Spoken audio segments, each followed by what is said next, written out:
오늘도 우리 하나님의 은혜를 사모에 나온 사랑하는 성도님들에게 하늘의 평안과 기쁨이 가득하게 되기를 바랍니다. 사람들은 누구나 좋은 것 누리고 싶어 해요. 그렇죠? 그래서 사람들은 물건 하나 써도 명품을 쓰기를 원하죠. 요즘 아이들은 메이커 있는 것을 선호합니다. 같은 운동화라도 메이커가 있어야 요즘 아이들은 그것이 있고요. 알려진 것들을 쓰기를 원하지요. 요즘 많은 사람들은 맛집을 찾는 게 참 자연스러운 것 같아요. 뭘 먹어도 제일 좋은 거 먹어야 좋은 거지요.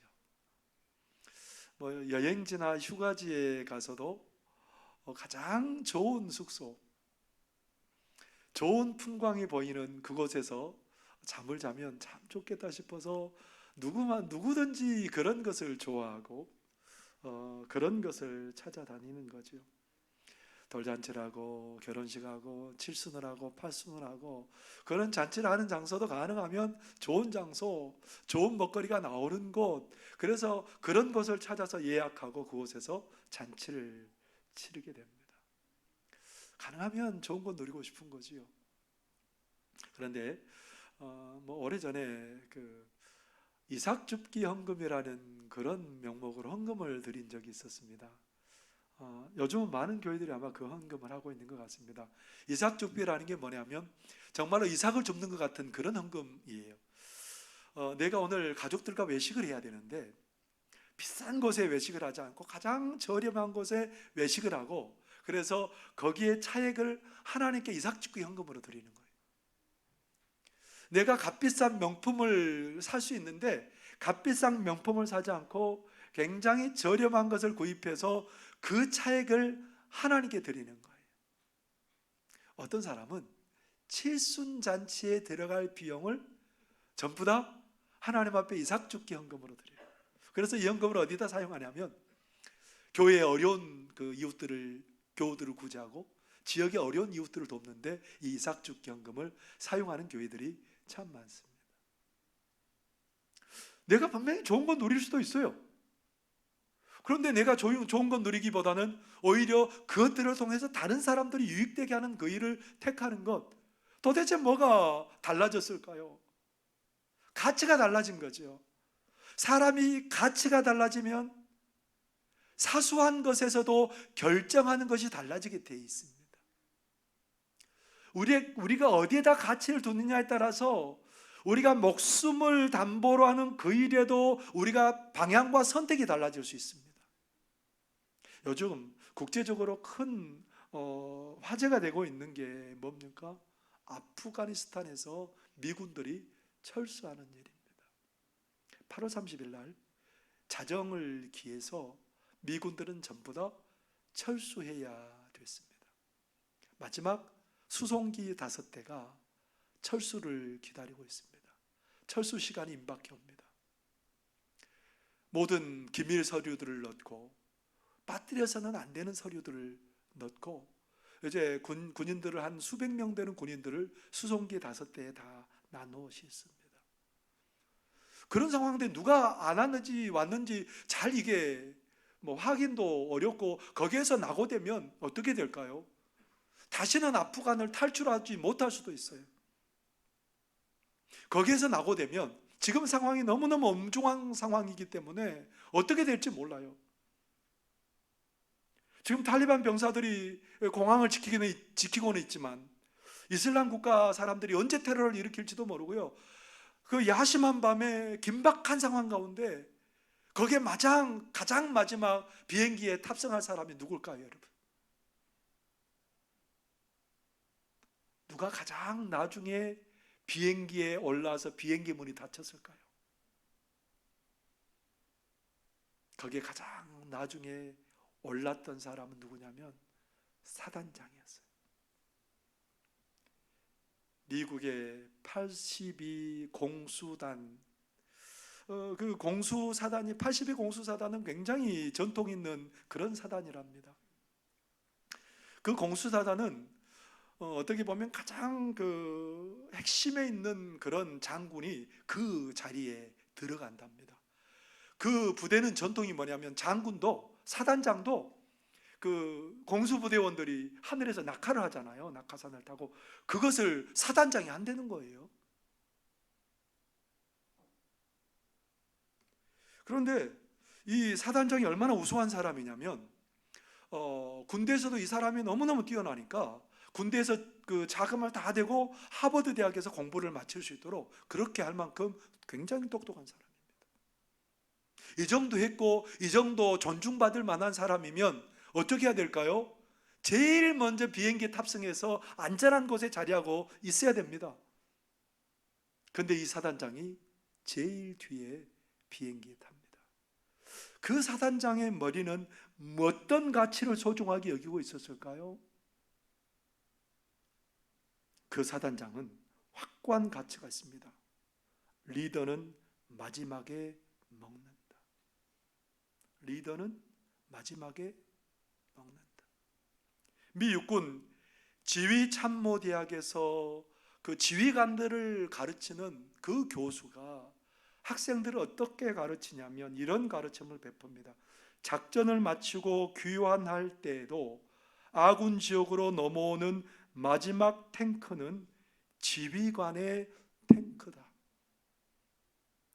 군대 지휘관들에게 앉혀놓고 그들에게 교육하는 게 뭐냐면 너희들이 작전을 수행할 때 탱크를 가지고 가장 먼저 아군 지역으로 오는 사람이 되어서는 안 된다는 거예요. 탱크를 가지고 가장 나중에 모든 임무가 완료된 다음에 가장 나중에 들어와야 되는 사람은 지휘관이라는 겁니다. 가치가 다른 거죠.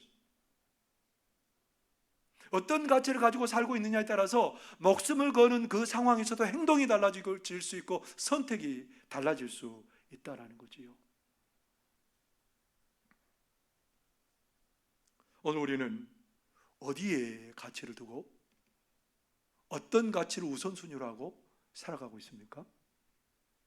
예수님께서 갈릴리 바다를 지나가시다가 베드로와 안드레가 그물을 던지는 것을 보고 있었습니다. 이 갈릴리 바다는 어떤 곳이냐면 굉장히 넓은 곳이기도 하지만 예수님 당시 한 300척이 넘는 배들이 그곳에서 고기를 잡고 있었답니다. 갈릴리 바다가 얼마나 풍성한지 한 200여 종 되는 그런 물고기들이 있고, 그래서 그곳에서 생계를 유지하는 사람들은 참 그렇게 부족함이 없이 생계를 유지하는 거예요.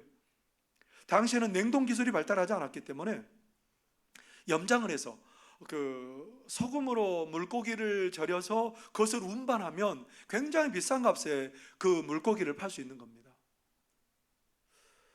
그런데 그들은 베드로 안드레는 그런 상황이기 때문에 부족함이 없이 살고 있는 겁니다. 그런데 예수님께서 그 그물 버려두고 나를 따라오라는 겁니다. 나를 따라오라는 거예요. 그러니까 이 베드로 안드레가 망설임도 없이 그 그물을 버려드리고 예수님을 따릅니다. 너희가 사람 낚는 어부가 되게 하리라. 그런 예수님의 말씀을 듣고 따라가는 겁니다. 뭐 다른 약속도 아니에요. 사람 낚는 어부 되게 하겠다는 그 약속이에요.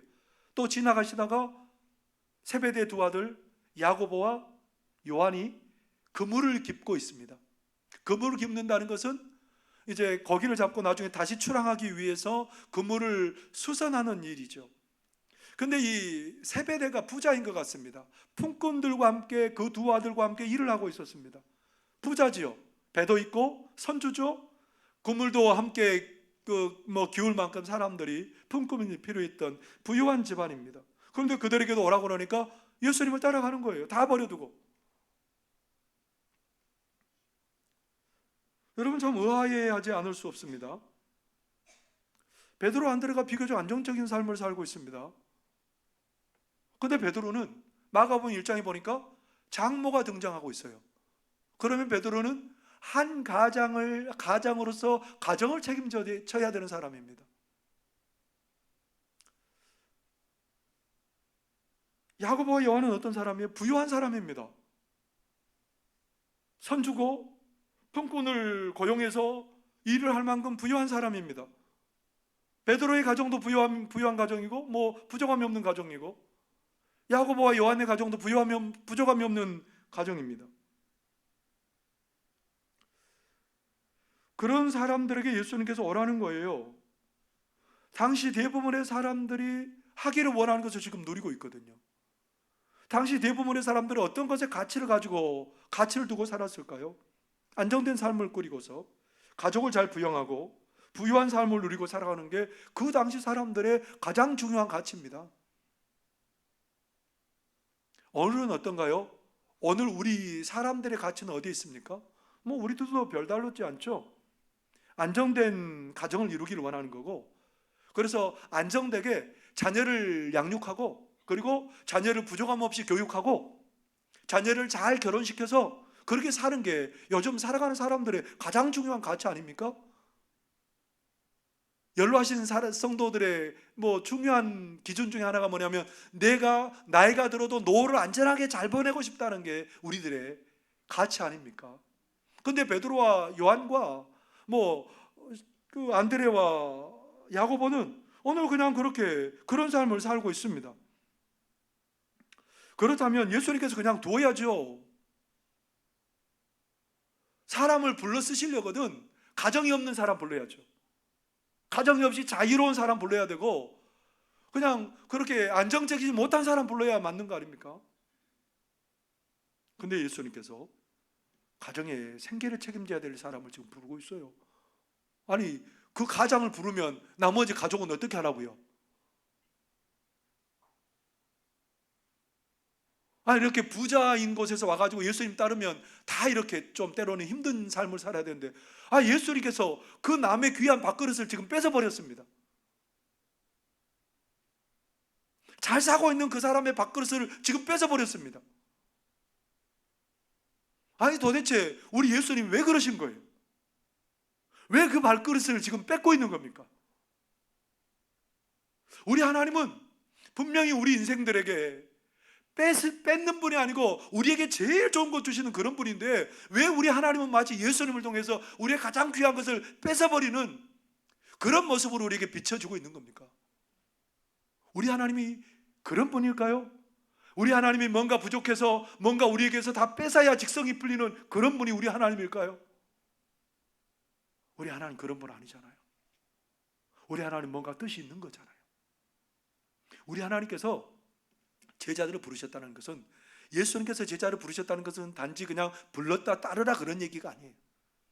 그 얘기는 무슨 말이냐면, 너희들이 가치를 지금 어디에 두고 있는지 점검하고 그 가치의 이동이 필요하다는 겁니다.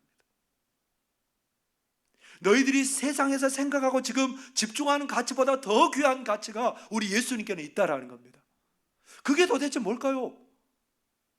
그것을 안 보여주고 부른 게 아니고 그것을 이미 보여주셨습니다. 어디에서 보여주셨을까요?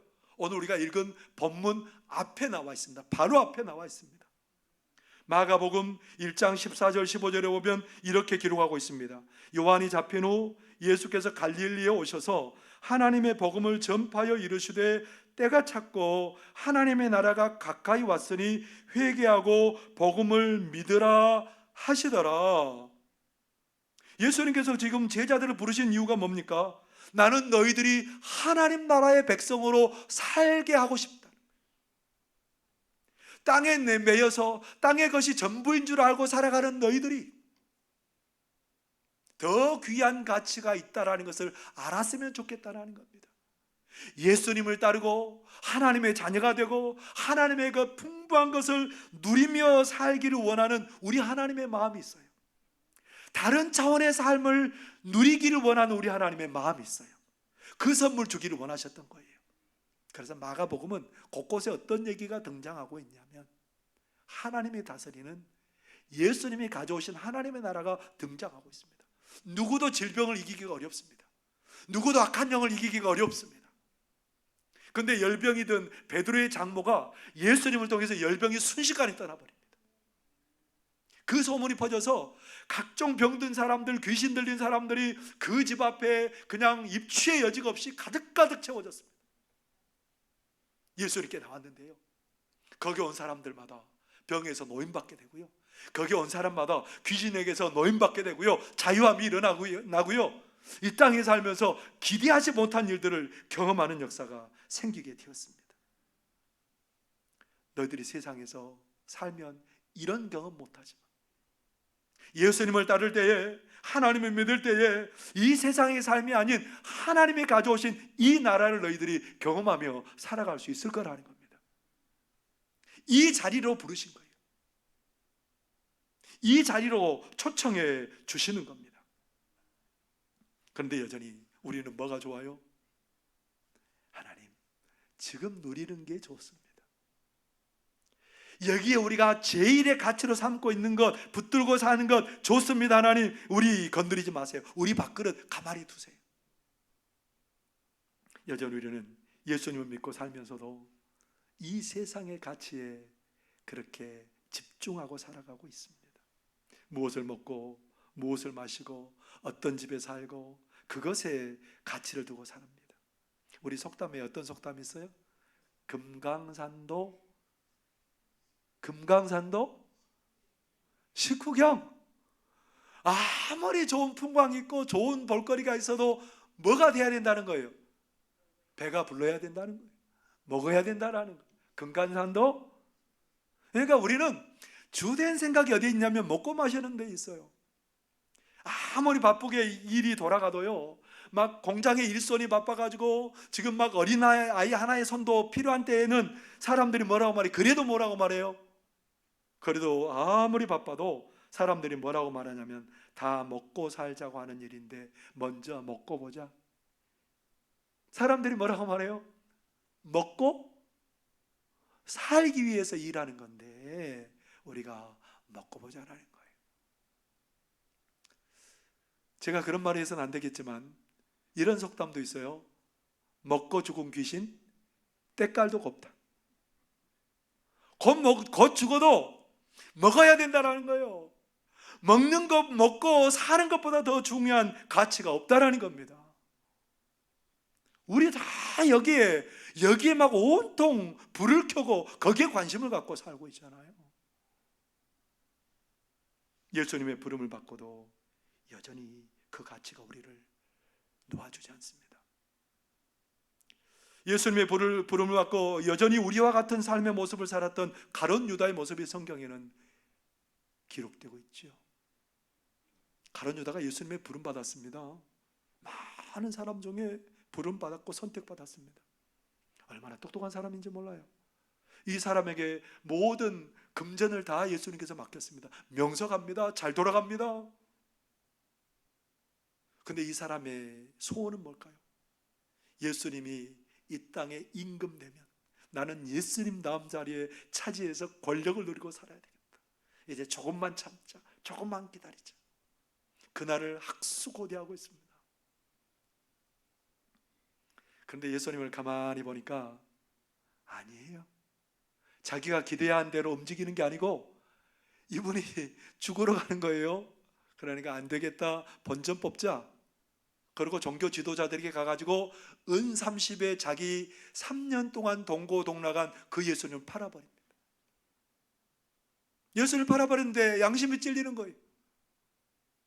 나중에 예수님이 그렇게 고난을 당하고 그렇게 하는 그 모습을 보고 나중에 이 사람이 제사장들이 와가지고 내 돈 다로 돌려줄 테니까 예수님 놓아주라고. 그럴 수 없다는 거죠. 한번 끝난 거 이제 다시 돌이킬 수 없는 거예요. 이 사람이 나중에 그 돈을 연 30을 그냥 갖다가 내던져 놓고 그 사람들 앞에 발 앞에 내던져 놓고 양심에 찔려서 결국은 나무에 목을 매달게 되고 거기서 떨어져서 창자가 흘러나와서 처참하게 최후를 맞았다라는 그런 기록을 성경은 우리에게 보여주고 있습니다.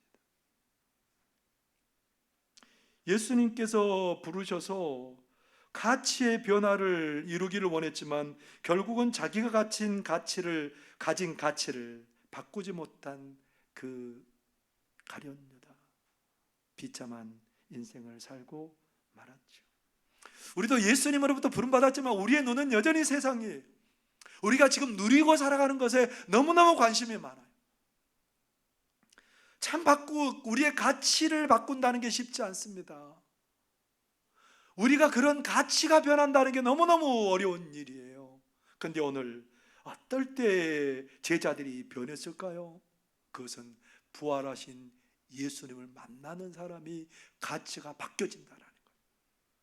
오늘 제자들이 예수님께서 십자가에 죽으시기 전까지 막 서로 아기다툼을 합니다. 내가 예수님 다음 할 거야.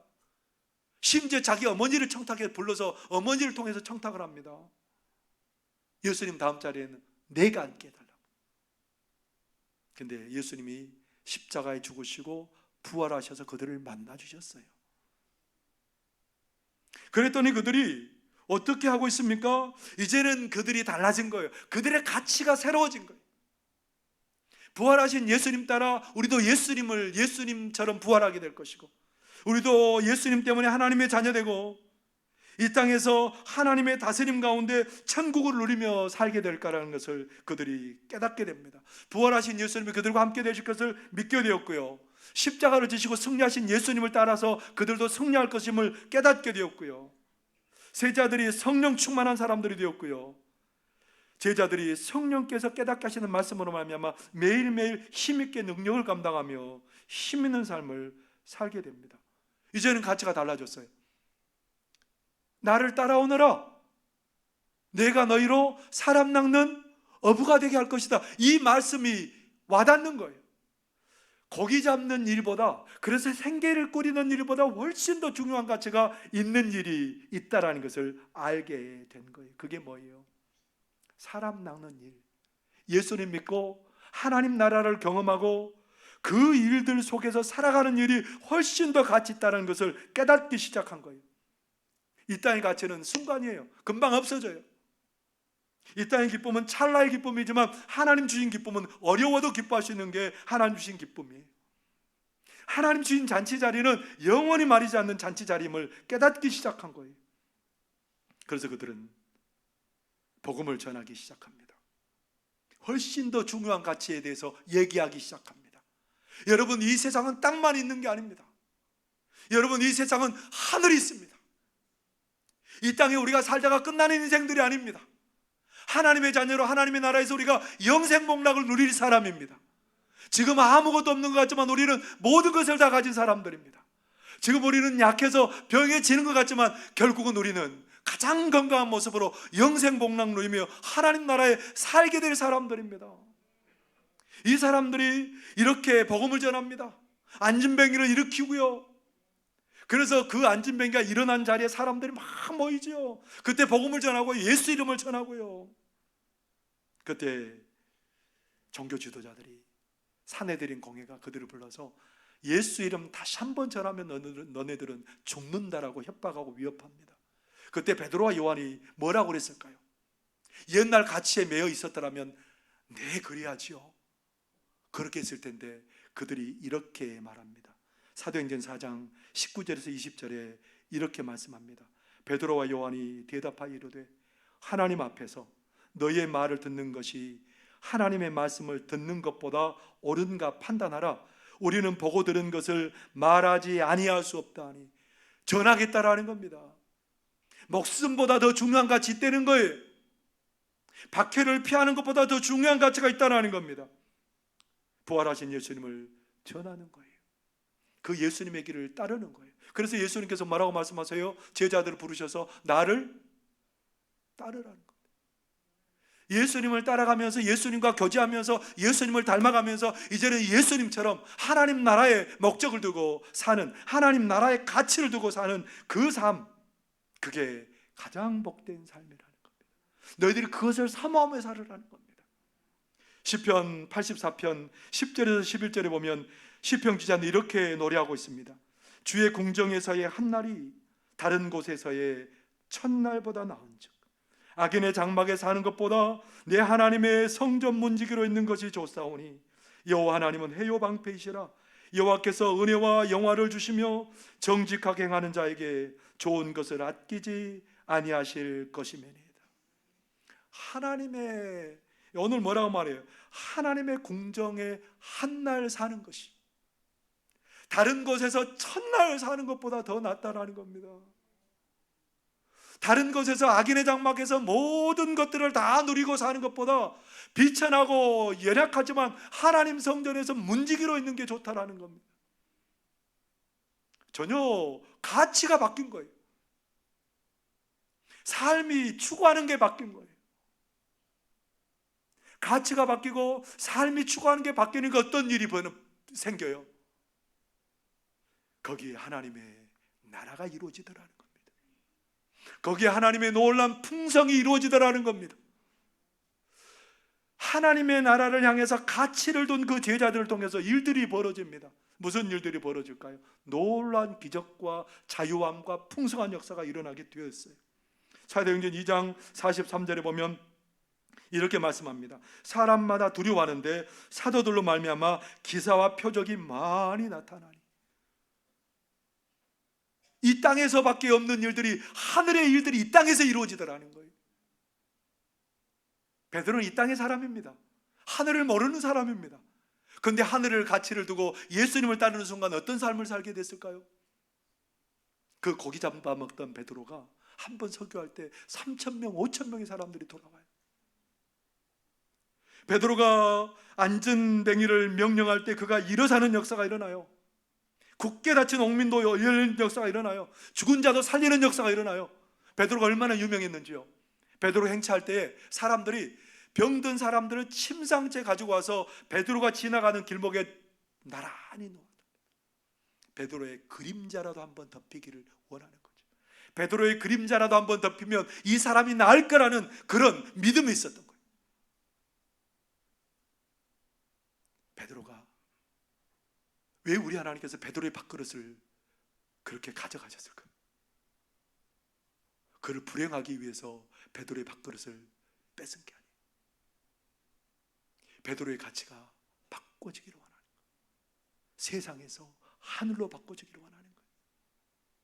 예수님을 따름으로 말미암아 그 예수님의 능력 가운데 살기를 원하는 거예요.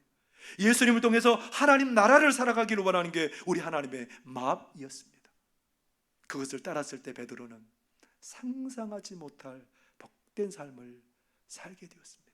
이 땅에 살면서도 하나님의 능력을 경험하게 살게 됐고요, 이 땅에 살면서도 하늘을 전하며 사는 그런 사람이 된 줄 믿습니다. 그래서 우리 하나님 우리에게 그렇게 하셨던 거죠. 오늘 우리 하나님은 우리들의 삶에도 찾아오셔서 우리를 부르십니다. 우리의 가치를 바꾸는 자리로 우리를 부르십니다. 유동원 씨가 있습니다. 그는 그의 어머니가 39세 때 이 자신을 갖게 되었는데요, 39세 때 임신했는데 자궁암 진단을 받은 거예요. 근데 그 어머니가 이 아이를 지키기 위해서 그 어려운 병을 참고 견디는 겁니다. 그런데 이 유동원 씨는 사생아로 태어난 거예요. 사실은 아버지가 없는 거예요. 한국에서 사생아로 사는 게 쉽지 않죠. 그 어머니가 54세가 되었는데 이 아들이 한국에서 살아가는 게 너무너무 힘드니까 이 아들을 위해서 이민을 결심한 거예요. 미국으로 이민 갔는데 마트에서 일하면서, 골프장에 일하면서, 뭐 극장에서 일하면서 막노동을 하면서 열심히 일하고 그리고 공부하고, 이제 그렇게 해서 그런 중에 어머니가 한국에 귀국했습니다. 1988년도에 이제 미국의 명문대학에 원서를 집어넣고 그렇게 열심히 이제 등록금을 벌고 있는데 한국에서 전화 왔어요. 너희 어머니 위독하시다고. 한국에 왔습니다. 어머니가 위독합니다. 금식하며 하나님 앞에 기도했습니다. 하나님 도와주세요. 우리 어머니 살려주세요. 금식하면서 기도하는데 하나님의 은혜로 그 어머니가 살아났습니다. 그리고 이제 어머니를 두고 미국으로 가는데 하나님이 원망스러운 거예요. 하나님, 내가 올해 대학에 가야 되는데 대학 등록금 다 써버렸습니다. 대학 등록금 다 써버렸습니다. 어떻게 하면 좋습니까? 그렇게 크게 걱정하면서 때로는 원망 어린 마음으로 그렇게 집을 가서 이제 도착해 보니까 집 우편함에 합격 통지서가 있는 거예요. 거기 보니까 합격을 했을 뿐만 아니라 모든 등록금, 생활비 대준다는 거예요. 그러면서 그가 하나님의 은혜가 너무너무 감격스러워서 열심히 믿음 생활했답니다. 명문대를 나오고요, 한국에서 이제 와서 취업을 했는데 억대 연봉을 쉽게 버는 거예요. 투자를 유치하고 뭐 상담도 하고 그런 일들 통해서 정말 많은 돈을 벌게 되었습니다. 그런데 그는 물불을 안 가리고 그 투자를 해서 뭔가를 수익을 올릴 수 있는 일이라면 물불을 안 가리고 하는 거죠. 근데 놀란 전환점이 생깁니다. 이제 점점 하나님의 가치에서 멀어지는 삶을 살고 있었는데 2001년 9월 11일에 미국 뉴욕에 출장을 가게 된 거예요. 8시 약속이 잡혀 있었는데 상대방에서 8시 반으로 약속을 미뤘습니다. 8시에 갔으면 2001년 9월 11일 날 무슨 일이 일어난 줄 다 아시죠? 미국 세계무역센터가 테러를 당한 거죠. 그 건물이 무너져 내린 거죠. 그 시간에 그가 거기에 있었다면 그는 죽은 목숨이에요. 그런데 하나님께서 그를 피하게 하셨습니다. 그가 그 사건을 경험하면서 새로운 결심을 하게 됩니다. 하나님, 제가 돈을 투자해서 많이 버는 것, 이게 중요한 가치인 줄 알았더니 아닙니다. 이제 올바른 투자를 전하는 사람으로 살겠습니다.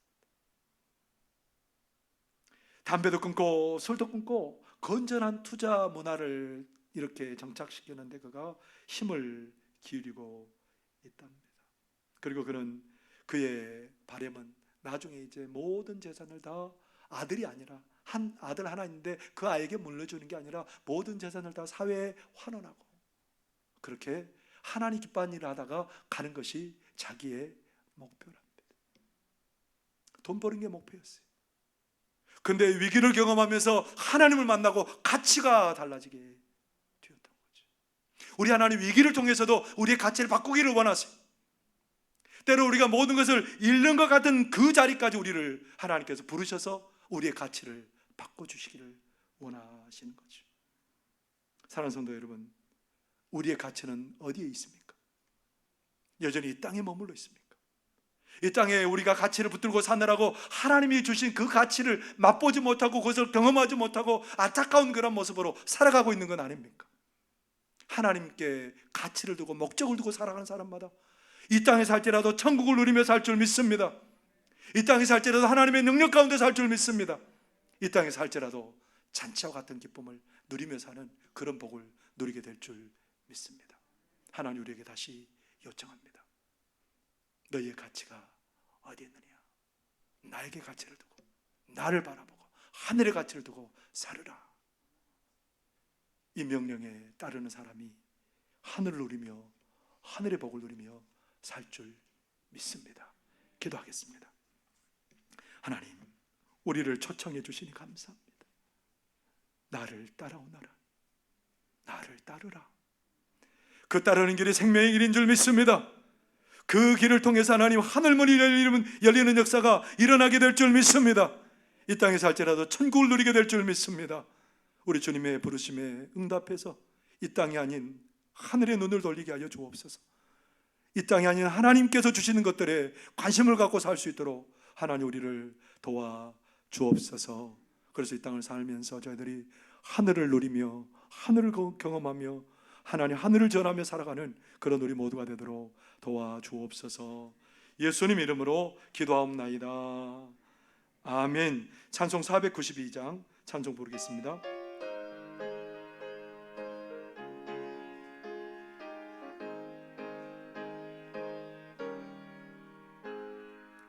잠시 세상에 내가 살면서 항상 찬송 부르다가 날이 저물어 오라시면 영광 중에 나가리.